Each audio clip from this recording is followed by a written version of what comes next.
예, 반갑습니다. 여러분, 오늘도 예배하시는 모든 분들의 삶과 가정에 하나님의 놀라운 은혜와 은총이 함께 하시기를 주님의 이름으로 소망합니다.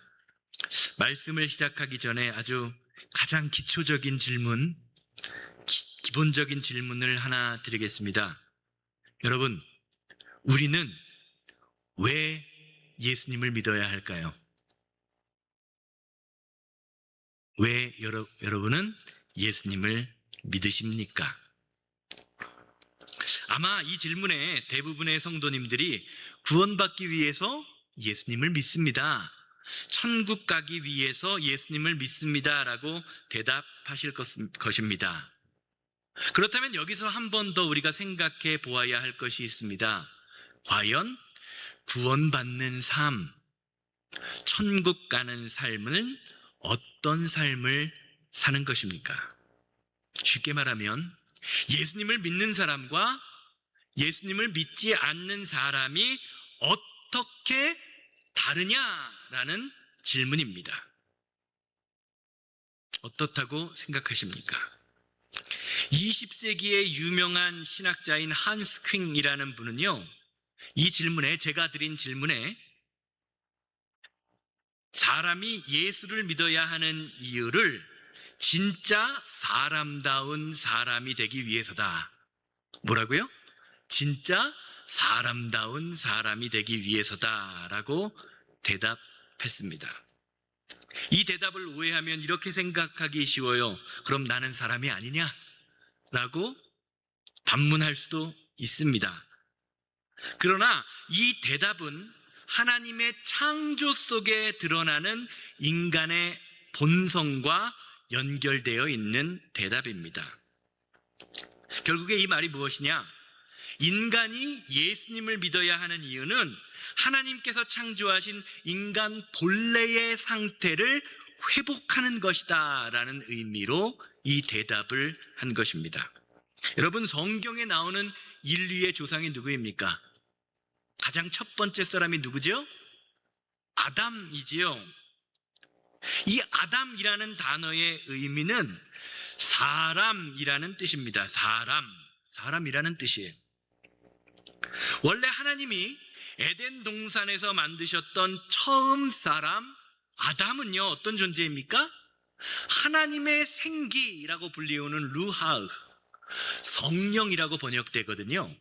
성령을 받은 존재로서 성령을 받음으로 인하여 하나님의 성품을 쏙 빼닮은 사람다운 사람의 모습이었습니다. 그런데 어떻습니까? 아담이 죄를 짓고 난 이후에 하나님의 말씀을 떠나게 되면서 사람 안에 있었던 하나님의 성품이 깨어져 버렸습니다. 결국 우리 안에 있는 하나님의 성품이, 형상이 깨어져 버린 결과로 인간에게는 하나님을 멀리하는 죄의 습성, 쉽게 말하면 이웃의 아픔을 모르는 욕심장이가 되어버렸고, 사람과 사람과의 관계에서 사납고 무정한 존재로 변해버린 것입니다. 이런 점에서 성경은 우리가 예수님을 믿는 이유를 첫 번째 아담이 아니라 두 번째 아담으로 이 땅에 오신 예수 그리스도를 믿음으로 첫 번째 아담 때문에 완전히 망가지고 파괴되었던 하나님의 성품, 하나님의 본성, 인간성을 회복하는 모습으로, 아름다운 모습으로 다시 회복되는 것이다 라고 설명하죠. 이것을 설명하는 것이 특별히 고린도전서 15장 45절에서 50절 말씀입니다. 부활장이라고 설명되는 고린도전서 15장 45절에서 50절 말씀입니다.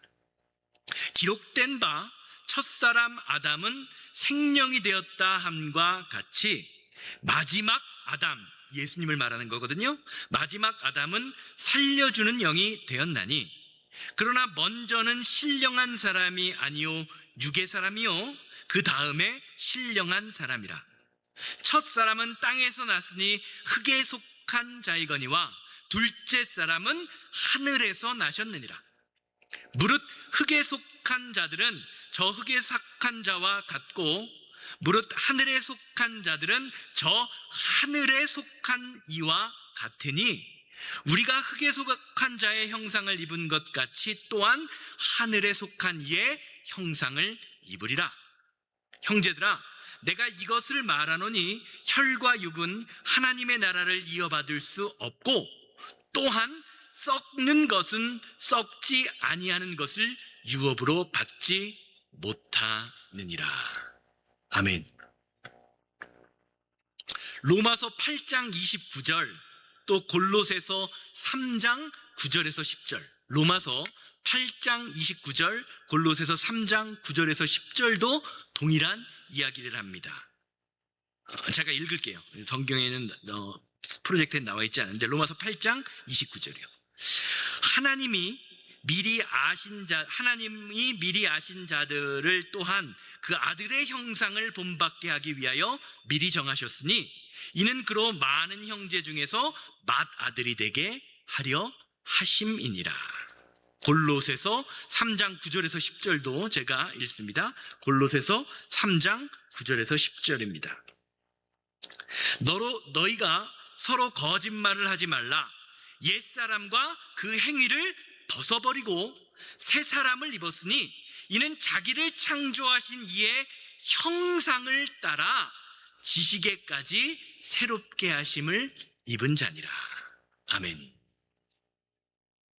사랑하는 여러분, 성도는 하늘에 속한 사람입니다. 그리고 하늘에 속한 사람은요, 썩지 아니할 것을 붙들며 이 세상을 살아간다고 성경이 말하죠. 썩는 것은 썩지 아니할 것을 유업으로 받지 못한다. 이것이 성도가 이 세상을 살아가는 방법이라는 거죠. 그런데 오늘 말씀은요, 우리 안에, 성도 안에 우리가 믿음으로 성장하는 것을 방해하는 것이 있다라고 알려줍니다.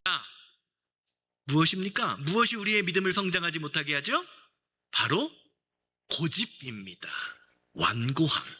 히브리서 3장 7절에서 8절 말씀 보세요. 그러므로 성령이 이르신 바와 같이 오늘 너희가 그의 음성을 듣거든 광야에서 시험하던 날 거역하던 것 같이 너희 마음을 완고하게 하지 말아라. 여러분, 고집 있으세요? 고집 좀 있으십니까? 어떠십니까? 그렇다면 여러분은 과연 어떤 상황에서 고집을 피우시는 편입니까? 사실 사람은 다 고집이 있습니다. 저도 고집이 꽤 센 편이고요. 제 앞에 있는 제 아내도 고집이 상당히 센 편입니다. 왜 제 아내가 고집이 세다니까 웃으세요? 제가 세다 그럴 땐 안 웃으시는데. 진짜 문제는요, 고집이 세다는 데 있지 않습니다. 내 고집에 얽매여서 나를 보지 못할 때 생깁니다. 여러분, 꼰대라는 말 들어보셨습니까? 꼰대? 꼰대가 어떤 사람입니까? 꼰대. 우리는 일반적으로 나이가 많은 사람을 꼰대라고 생각하는데요, 사회학자가 이야기하길 나이가 많은 게 꼰대가 아니래요. 요즘에는 젊은 꼰대들도 많답니다. 젊은 꼰대들.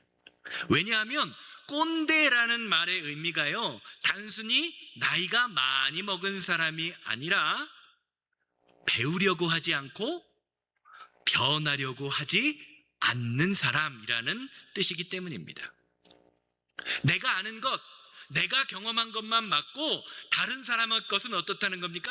다 틀렸다라고 고집을 피우는 사람이 꼰대라는 것입니다. 오늘 말씀으로 말하면 완고하다라는 뜻이지요. 사랑하는 여러분, 신앙생활은 나의 완고함을, 나의 고집을 주님의 십자가 앞에 내려 놓는 것입니다.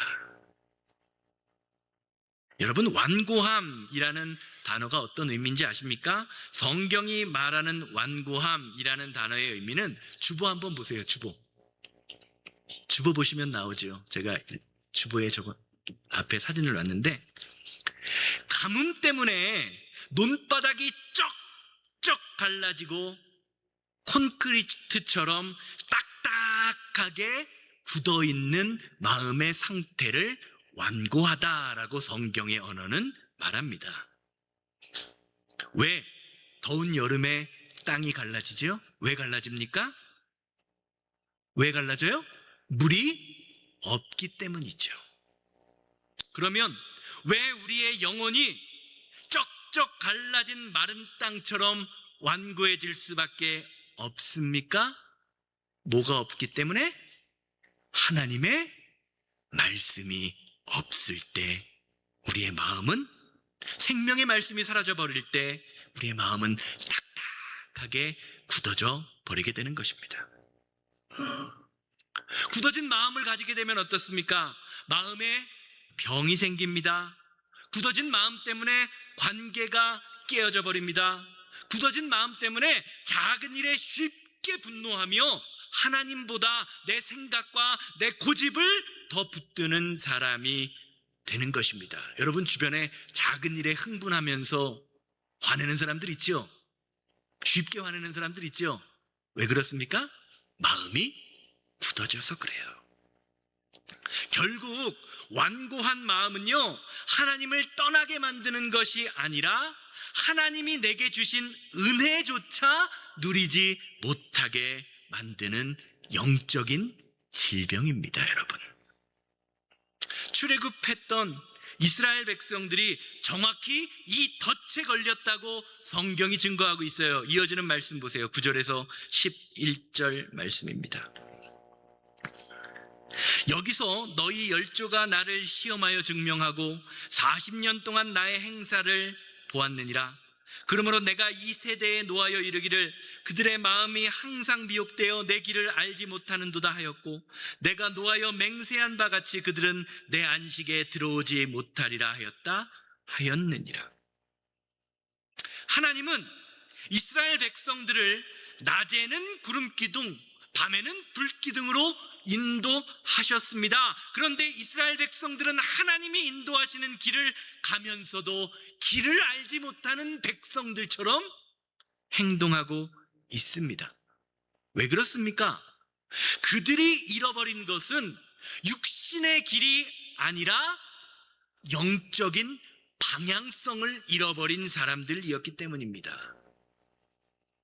길을 가고 있으면서도 이 길이 무슨 길인지, 하나님이 왜 이 길로 인도하시는지, 하나님 뜻이 무엇인지를 전혀 깨닫지 못하고 있다는 사실이지요. 사랑하는 여러분, 우리에게 완고한 마음, 고집이 생겼을 때에 가장 무서운 것은요, 하나님이 함께 계시지 않는 것이 아닙니다. 하나님이 함께 계시는데도 그것을 보지 못하게 만드는 것이 완고함의 문제점입니다.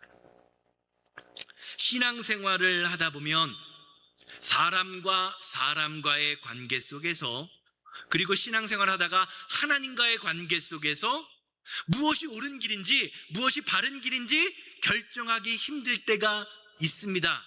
여러분 있으세요, 없으세요? 그런 적 있으십니까, 없으십니까? 그때 여러분은 어떤 결정을 하십니까? 그때 우리는 과연 무슨 길을 선택해야 할까요? 성경은 분명한 해답을 내려주고 계십니다. 누가복음 13장 24절 말씀 보세요. 누가복음 13장 24절 다 같이 읽습니다. 좁은 문에 들어가기를 힘쓰라. 내가 너희에게 이르노니 들어가기를 구하여도 못하는 자가 많으니라. 사랑하는 여러분, 우리 마음속에 있는 완고함을 내려놓는 것은 좁은 길을 선택하는 데서 시작됩니다. 믿으십니까? 믿으십니까? 왜냐하면 완고한 마음은요, 고집 부리는 마음은요, 항상 내가 원하는 길, 내 마음대로 되는 길, 내가 편한 길, 내가 옳다고 생각하는 길을 선택하게 만들기 때문입니다. 오늘 말씀도 이것을 말하는 것이지요. 오늘 본문 말씀에 10절에 나오는 미혹이라는 단어, 그들이 항상 마음이 미혹되었다라고 하는 데서 이 미혹이라는 단어는 마땅히 가야 할 길에서 벗어나 길을 잃고 갈팡질팡하는 상태를 뜻합니다. 쉽게 말하면 나의 기분이나 상황에 따라 이랬다 저랬다 하는 거죠. 새생명교회에서 기분이 조금 나쁘다고 어느 교회를 가볼까? 사랑의 교회를 가볼까? 한미교회를 가볼까? 나의 기분이나 상황에 따라 왔다 갔다 하는 게 뭐라는 거예요? 미혹된다라는 겁니다.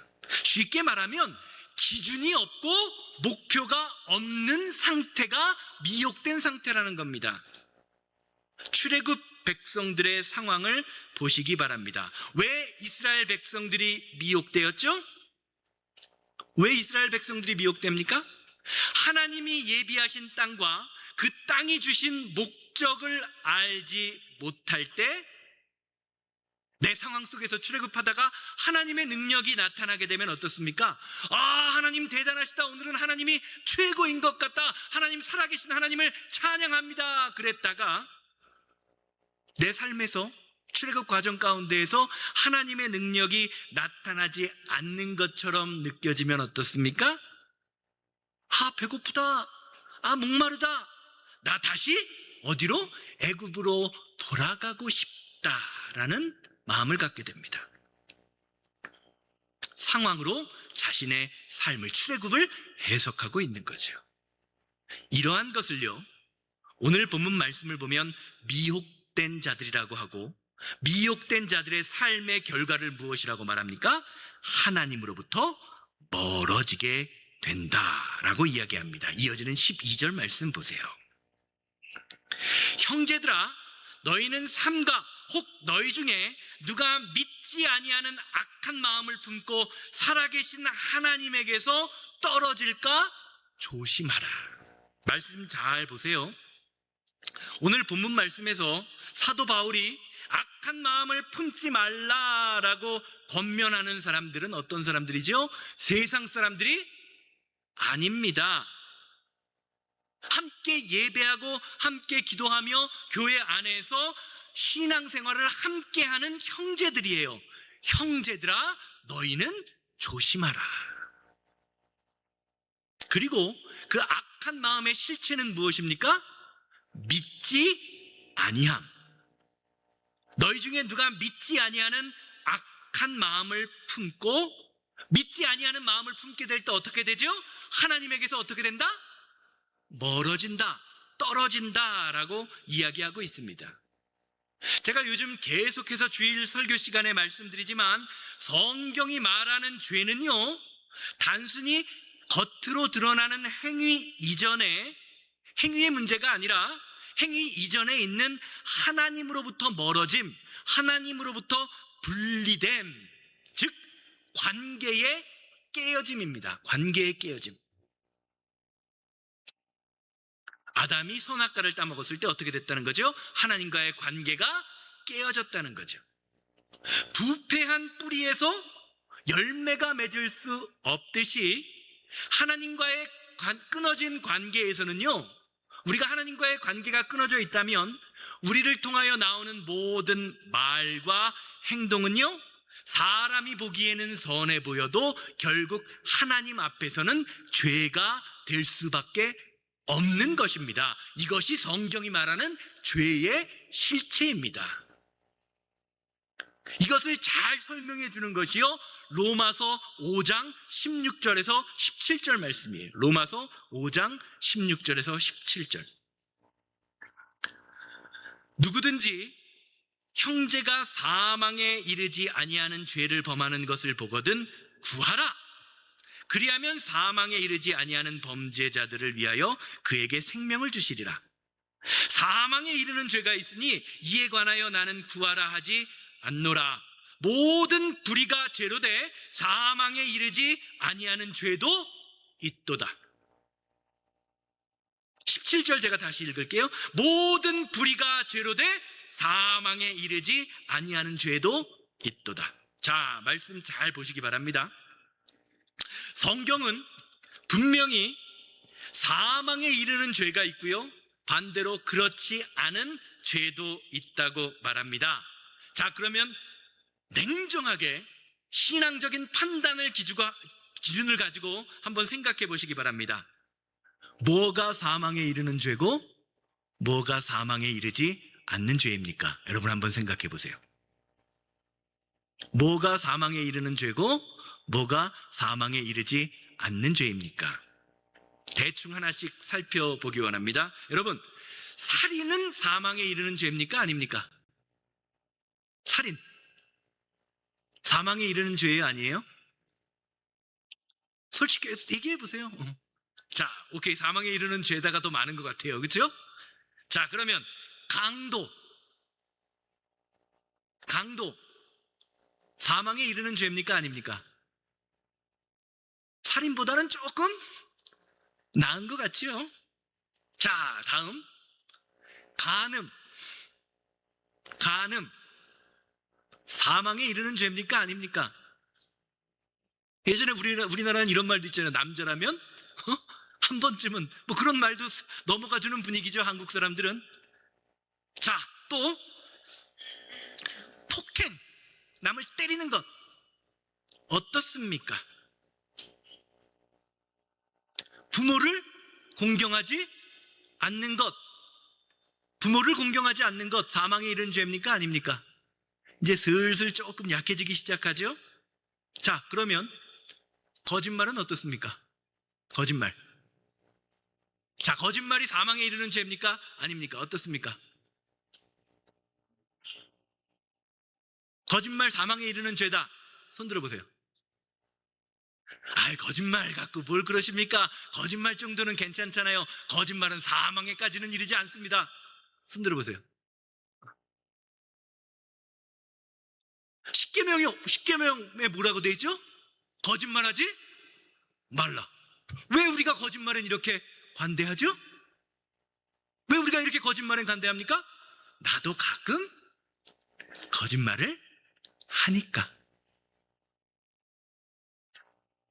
별거 아닌 것 같은데요, 거짓말은 십계명에 있는 살인과 똑같은 반열의 죄입니다. 여러분, 아무리 착하게 살아도요, 죄송합니다 여러분, 저도 거짓말 해봤고 하기도 하고요, 여러분 하실 텐데요, 아무리 착하게 살아도 거짓말의 문제를 해결하지 못하면 지옥 갑니다. 이게 복음입니다. 거짓말 때문에요, 내 안에 주시는 하나님의 나라가 깨어지고 결국은 지옥 가게 될 수밖에 없는 거예요. 사랑하는 여러분, 사망에 이르는 죄는요, 강도나 살인 같은 도덕적 크기의 문제가 아니에요. 여러분, 우리가 이걸 알아야 돼요. 그래서 제자훈련 제가 하라고 말씀드리는 거예요. 제자훈련에 이런 거 배워요. 예. 거짓말 문제 해결 못하면요, 지옥 갑니다. 왜요? 사망에 이르는 죄는 살인과 강도 같은 도덕적인 크기의 문제가 아니라 예수님을 믿지 않는 것, 그래서 하나님과의 관계가 깨어져 버린 상태로 살아가는 것이기 때문입니다. 여러분, 요한복음 3장 18절 말씀 보세요. 그를 믿는 자는 심판을 받지 아니하는 것이요, 믿지 아니하는 자는 하나님의 독생자의 이름을 믿지 아니하므로 벌써 심판을 받은 것이라. 이어지는 36절 보세요. 아들을 믿는 자에게는 영생이 있고 아들에게 순종하지 아니하는 자는 영생을 보지 못하고 도리어 하나님의 진노가 그 위에 머물러 있느니라. 사랑하는 여러분, 성도에게 있어서, 사람에게 있어서 진짜 문제는요, 착하게 살았느냐 아니냐의 문제가 아닙니다. 인간의 선함으로는요, 절대로 하나님과의 끊어진 관계를 회복할 수 없다는 것, 내가 아무리 착하게 살아도 소용 없다는 겁니다, 여러분. 아무리 착하게 살아도요, 사망에 이르는 죄, 예수님을 믿지 않으면 어떻습니까? 거짓말 때문에 지옥 가는 겁니다. 살인하지 않아도요, 지옥 가는 겁니다. 이게 성경이 말하는 구원이에요. 우리가 이걸 알아야 돼요. 이걸 잘 모르니까 어때요? 그저 그냥 예수 믿는 게 착하게 사는 것으로 끝나버리는 것입니다. 믿음을 가진다라는 것은 믿습니다. 될 줄로 믿고 도와주실 줄 믿습니다. 병을 고쳐주실 줄 믿습니다. 라고 고백하는 것으로 끝나는 것이 아닙니다. 하나님과 우리를 연결해 주시는 끊어진 관계를 다시 회복시켜 주시는 누구 때문에 우리가 끊어진 관계가 회복돼요? 예수 그리스도를 통하여 우리 안에 죄로 감추어진 하나님의 형상이 다시 회복되는 것, 그게 믿음이에요, 여러분. 믿음을 가진다라는 것이 무엇이냐? 예수님을 통해서 내 안에 깨어진 하나님의 형상이 드러나는 겁니다. 이것을 위해서 하나님께서 교회를 세우시고요, 공동체 안에서 신앙생활을 하라고 명령하시는 것입니다. 왜 그렇습니까?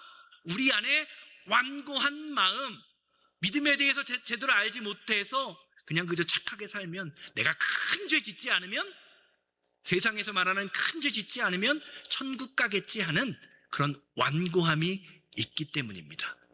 여러분, 왜 살인해도 지옥 가고 거짓말해도 지옥 가시는지 아십니까? 살인이나 거짓말이나 둘 다 하나님과의 관계가 끊어진 것으로 생기게 되는 결과물이기 때문입니다. 이 결과를 보고 판단하면 안 돼요. 뿌리를 보고 판단해야 하는 것이지요. 그래서 우리는 어떻게 해야 하느냐? 신앙생활이란 무엇이냐? 히브리서 3장 13절 이어지는 말씀에서는 신앙생활을 어떻게 해야 하는지에 대하여 설명해 주고 있어요.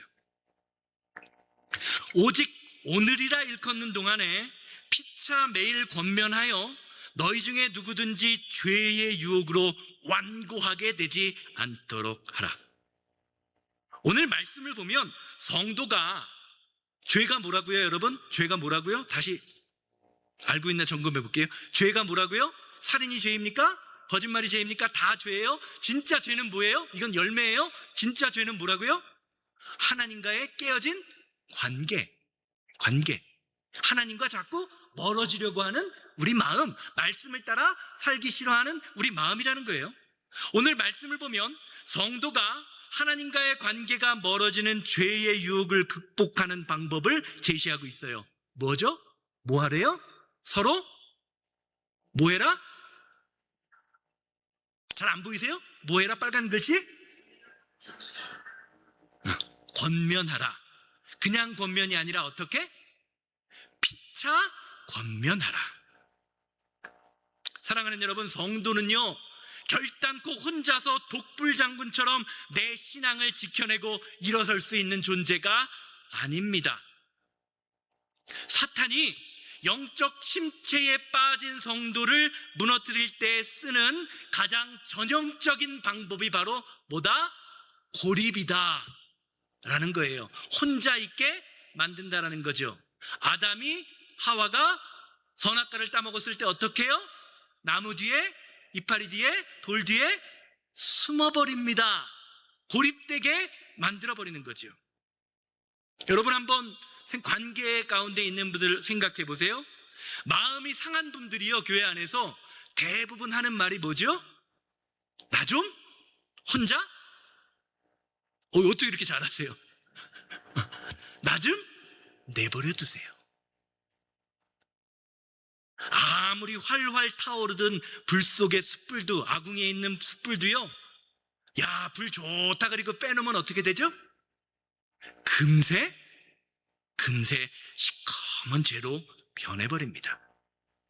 마찬가지로 공동체를 떠나 고립된 성도는요, 죄의 유혹 앞에 속수무책으로 무너질 수밖에 없습니다. 그런데 우리는 신앙생활하면서 권면하려고 하지 않습니다. 왜요? 삐질까봐. 괜히 말했다가 교회라도 안 나오면 어떡해 라는 생각을 합니다. 권면하면 나를 대적한다라고 생각하는 한국적인 분위기도 있어요. 그런데 오늘 말씀은 뭐라고 말합니까? 피차 권면하라. 언제요? 언제? 오늘이라 불리는 시간에 매일. 오늘 그리고 매일. 사랑하는 여러분, 생명이 있는 교회는요, 사랑의 권면이 충만한 교회입니다. 여러분, 다이어트 해보셨나요? 제가 보니까 뭐 다이어트 해야 될 분들 몇 분 안 계신 것 같은데, 저희 교회는. 예. 다이어트에 실패하는 가장 큰 이유가 뭡니까? 해보신 분들은 알죠? 오늘까지만 먹고 내일부터 오늘까지만 먹자. 꼭 다이어트 하려고 그러면 오늘 누가 맛있는 거를 사주든지 해주든지 하죠. 사랑하는 여러분, 오늘 지금이라는 시간은요, 내가 어제 대단하게, 아주 대단하게, 아주 치열하게 살았기 때문에 얻어낸 훈장과 같은 것이 아닙니다. 당연히 내일 볼 줄 알고 약속했는데 오늘 다시 만나지 못하는 사람들이 엄청나게 많습니다. 내일 봐, 잘 가, 헤어졌는데 그게 영영 마지막이 되는 사람들이 참 많아요. 건강했던 사람이 하루아침에 병상에 눕기도 합니다. 평범했던 일상이 한순간에 뒤바뀝니다. 오늘은 나에게 주어진 당연한 시간이 아니라 하나님이 허락하신, 은혜로 허락하셔서 누릴 수 있는 시간입니다. 우리가 이걸 알아야 돼요. 그렇기에 오늘 우리는요, 오늘 우리에게 주시는 말처럼 오늘이라 일컫는 시간에 하나님과의 깨어진 관계를, 그리고 깨어진 사람과의 관계를 다시 놓을 수 있어야 합니다. 마귀가 우리에게 던져주는 가장 무서운 영적 유혹은요, 내일 하자, 내일이 있잖아 라는 것입니다. 성경은요, 늘 우리에게 내일 하라라고 말하지 않습니다. 오늘, 내일, 당장 하라라고 명령하십니다. 우리가 잘 아는 고린도후서 6장 2절, 보라, 지금은 은혜 받을 만한 때요, 지금은 구원의 날이로다. 아멘. 사랑하는 여러분, 오늘 이 시간 우리의 삶 가운데 오늘을 소중히 여기며 오늘 가운데 주시는 하나님의 은혜를 날마다 누리게 되는 여러분들 되기를 주님의 이름으로 소망합니다. 오늘 말씀은요, 이렇게 서로 사랑의 권면을 행하는 성도와 성도 안의 관계 가운데 나타나는 결과를 14절 말씀을 통하여 다음과 같이 증거합니다. 우리가 시작할 때에 확신한 것을 끝까지 견고히 잡고 있으면, 여기 다 같이 읽습니다. 그리스도와 함께 참여한 자가 되리라. 서로 권면할 때 어떤 결과가 나타난다고요? 그리스도와 함께 참여한 자가 된다. 이 참여하다라는 말은요, 생명을 나누다, 하나가 되다라는 뜻입니다. 그리스도와 함께 생명을 나누다, 그리스도와 하나가 된다라는 뜻이죠.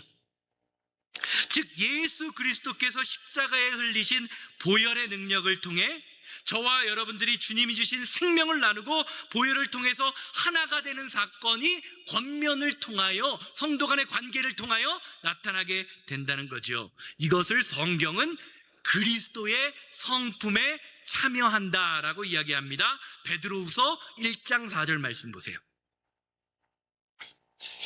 베드로후서 1장 4절입니다. 이로써 그 보배롭고 지극히 큰 약속을 우리에게 주사 이 약속으로 말미암아 너희가 정욕 때문에 세상에서 썩어질 것을 피하여 신성한 성품에 참여하는 자가 되게 하려 하셨느니라. 자, 여기서 아까 읽었던 고린도후서 15장 말씀 다시 볼게요. 고린도후서 15장 50절. 형제들아, 내가 이것을 너희에게 말하노니 혈과 육은 하나님의 나라를 이어받을 수 없고 썩는 것은 썩지 아니하는 것을 유업으로 받지 못하느니라. 자, 말씀을 종합해 볼 때 베드로후서와 15장 4절 그리고 제가 지금까지 드린 말씀을 종합해 볼 때 우리가 성도로서 붙들고 간구해야 할 것은 무엇입니까? 베드로후서 세상에 썩어질 것을 피하여 신성한 성품에 썩지 아니하는 것은 썩는 것은 썩지 아니하는 것을 유업으로 받지 못한다. 이 썩지 아니할 것의 실체가 뭐죠? 그리스도의 성품입니다, 여러분. 예수님의 성품. 이게 우리가 성도로서 간구해야 할, 기도해야 할 목적이 되어야 한다는 거죠. 사랑하는 여러분, 우리 새생명교회가 아무리 커지고 많은 사람이 모이고 재정이 풍부해지고 우리 살림살이가 아무리 좋아져도요, 우리 교회 안에 그리고 성도님들의 인생 안에 그리스도의 성품이 자리 잡고 우리를 통하여 그 성품이 드러나지 못하면요, 아무 소용이 없습니다, 여러분. 이게 믿음이에요. 생각해 보세요. 결국 하나님의 나라는 어디에 있습니까? 썩어질 세상 것을 향한 나의 완고함, 미움, 다툼, 시기, 질투, 불신과 같은 것들을 내려놓고, 이러한 것들을 완전히 십자가 앞에 내려놓고 예수님과 하나됨으로 말미암아 나의 말과 행동이 예수님을 닮아가는 것, 이것이 믿음이라는 것입니다, 여러분. 이게 믿음의 실체예요. 옆 사람 한번 보시기 바랍니다. 옆 사람 한번 얼굴을 뚫어지게 한번 보세요. 뚫어지게 보세요. 한국 사람들은 눈 마주치는 거 싫어하죠. 옆 사람을 볼 때 예수님이 보이십니까? 아니면 그 사람 눈 속에 마음 속에 있는 꺾이지 않는 완고함이 보이십니까? 뭐가 보이세요? 옆 사람 보고 이렇게 고백하시기 바랍니다. 당신을 보니 예수님을 보는 것 같습니다.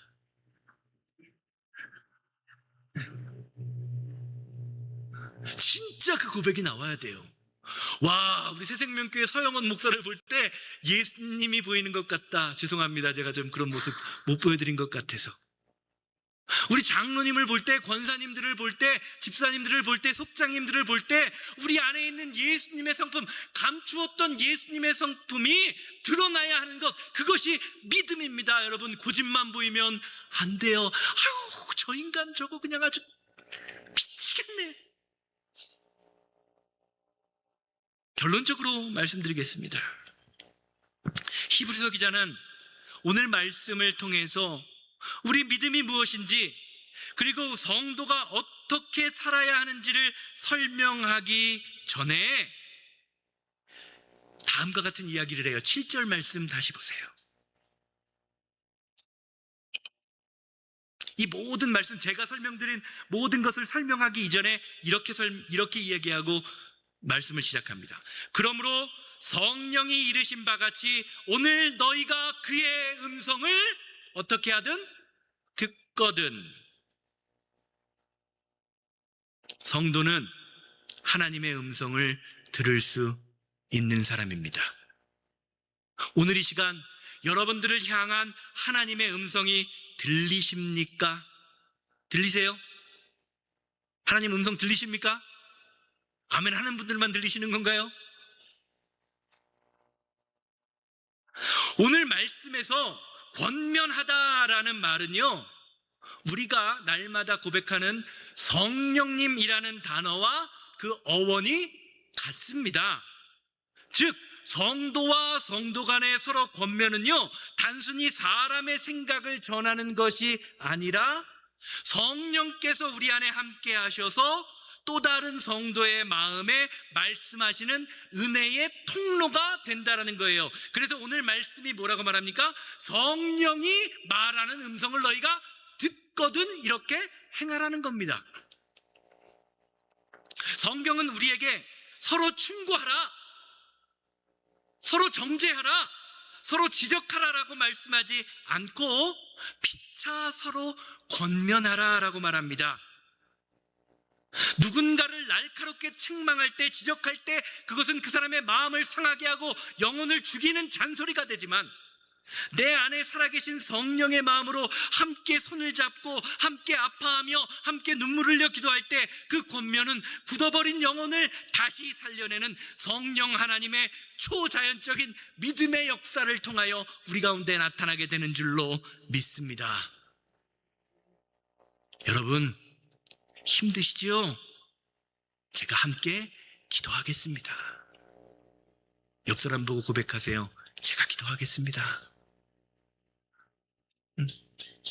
우리 교회를 위해서, 집사님을 위해서, 아픈 분을 위해서 기도하고 찾아가겠습니다. 권면하겠습니다. 다시 일어나서 우리 예배의 자리로 한번 가봅시다. 말씀으로 우리의 인생을 세워봅시다. 이 권면이 우리 교회 가운데 함께하게 되기를 주님의 이름으로 소망합니다. 이렇게 서로 눈물을 닦아주고 서로의 영혼을 가슴에 품고 아파하고 예수 그리스도를 향한 그 믿음의 성품을 세상에 나타내는 공동체, 이 공동체가 우리 새생명교회 되기를 주님의 이름으로 소망합니다. 이것이 하나님께서 우리 교회를 세우시고 여러분들 각 지체 한 사람을 우리 교회에 보내신 이유입니다. 다 같이 자리에서 일어나셔서 누군가 널 위하여 기도하네 부르시고 기도하실 텐데, 주님, 나의 마음속에 있는 모든 고집과 아픔과 상처를 십자가 앞에 내려놓고 우리 안에 깨어져 있는 예수님의 성품을 회복하는 믿음의 시간 되게 하여 주시옵소서. 하나님과의 관계가 완전히 무너졌는데도 그것을 알지 못했던 나의 영혼을 주님 불쌍히 여겨주사 주 하나님의 뜻이, 하나님의 말씀이 무엇인지를 온전히 분별하는 믿음의 모습이 우리 가운데 드러나게 하여 주시옵소서. 다 같이 통성으로 기도하고 축도로 예배를 마칩니다. 당신이 지쳐서 기도할 수 없을 때 기도하는 분들이 있습니다. 당신이 지쳐서 기도할 수 없고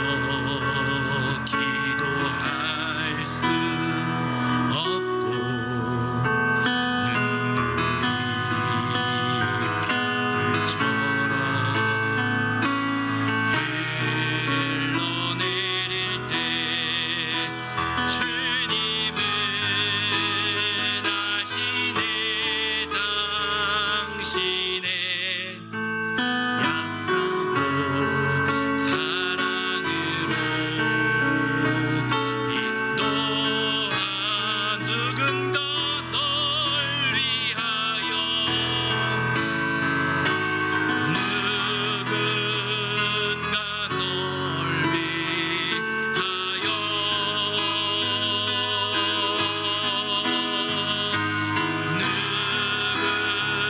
누군가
하나님의 말씀을 제대로 알지 못해서 하나님의 마음을 깨닫지 못하여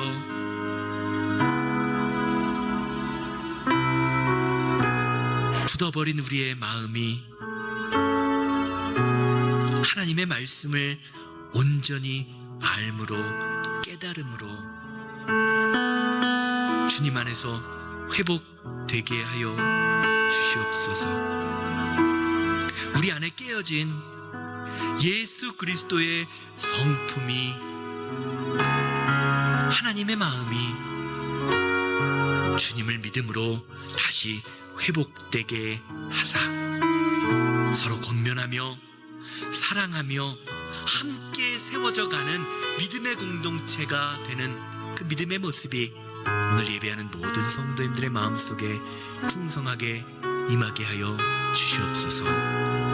이제는 우리 주 예수 그리스도의 은혜와 아버지 하나님의 거룩하심과 성령님의 감화감동 역사하심이 예배를 마치고 삶의 자리로 돌아가 예수 그리스도를 통하여 깨어졌던 우리의 마음이 회복되어 그리스도의 성품을 드러내기 원하는 우리 성도님들의 삶과 가정과 사업장 만나는 모든 사람들 위해 이제로부터 영원토록 함께 있을지어다.